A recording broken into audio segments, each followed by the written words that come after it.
Quanto ao Brasil, é óbvio que estamos num ano eleitoral, né, o ano de 2006, e que você vai lembrar em aulas anteriores que não existe mais verticalização, né, a coligação verticalizada, porque o Congresso Nacional votou uma PEC e, através dessa emenda constitucional, eliminou a coligação verticalizada em nossa legislação.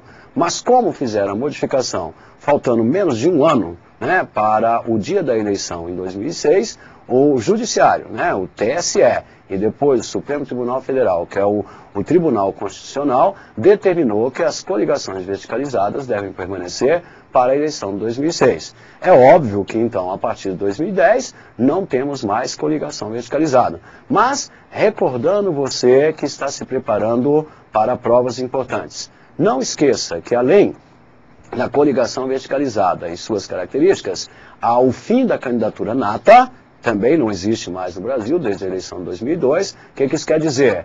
Deputados e senadores, hoje cumprindo o mandato, não têm o direito automático de se candidatar na próxima eleição. Tem que voltar à convenção e ter o parecer de seus correligionários em seu partido político. Isso foi uma forma que eliminou, de forma significativa, aquele caráter fisiológico, que continua acontecendo, mas diminuiu em quantidade, de deputados e senadores ficarem mudando muito de partido político de acordo com os seus interesses pessoais, porque eu citei o caráter fisiológico da situação. Óbvio também que não podemos esquecer que a crise política, que começou com a CPMI dos Correios e Telégrafos, avançou com a CPI do Mensalão e com a instalação, porque já existia, já tinha sido aprovado, da CPI dos Bingos, ela provocou uma crise política que afetou, não esqueça esse detalhe, afetou a economia, mas não gerou uma crise, não aprofundou em crise econômica, porque senão o presidente Lula teria sofrido um impeachment, quer dizer, um impedimento, e já não estaria governando o nosso país. Óbvio também que você não pode esquecer do seguinte detalhe: se a crise política afetou a economia, olha bem, olha o dado. No ano de 2005, nós crescemos 4,8% o PIB no primeiro semestre. E caímos 2,5% do PIB no segundo semestre. É por isso que o Brasil cresceu somente 2,3% do seu PIB no ano de 2005. Porque o crescimento só foi no primeiro semestre, com queda, então, automaticamente no segundo semestre. Óbvio que isso é para lhe recordar de aulas já apresentadas para você. Mas o que nós temos de mais atual no campo geopolítico, né, quanto ao Brasil e o Congresso Nacional? Óbvio que as CPIs, a CPMI, onde envolve as duas casas, né, do Congresso, o Senado e a Câmara dos Deputados, a CPMI dos Correios e Telégrafos, já foi votado e aprovado o relatório final.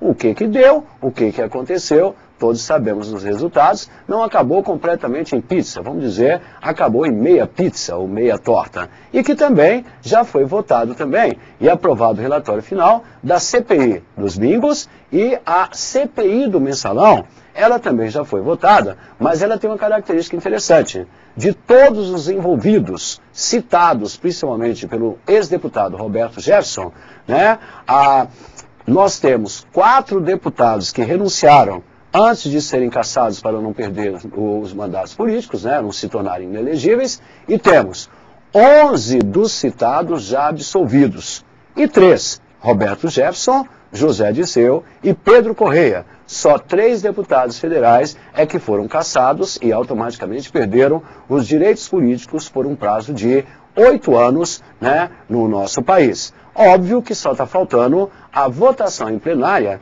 para ver se caça ou não o deputado Janene, do deputado federal do estado do Paraná, que é o último de toda a CPI do Mensalão.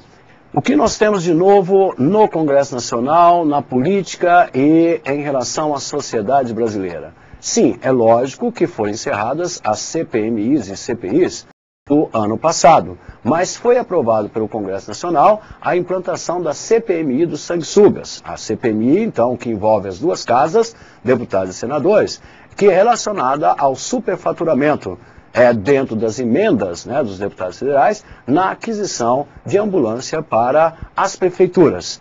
Óbvio que também temos que lembrar que não foi aprovada a CPI dos castores, O que significa isso, né? A CPI dos Castores é aquela CPI que deveria ser instalada quanto aos milhões de reais gastos pelos deputados federais que emitiram notas fiscais alegando que foi utilizando em postos de combustíveis para abastecer suas viaturas, seus automóveis, em campanhas nos estados, em ano que não era eleitoral, correto?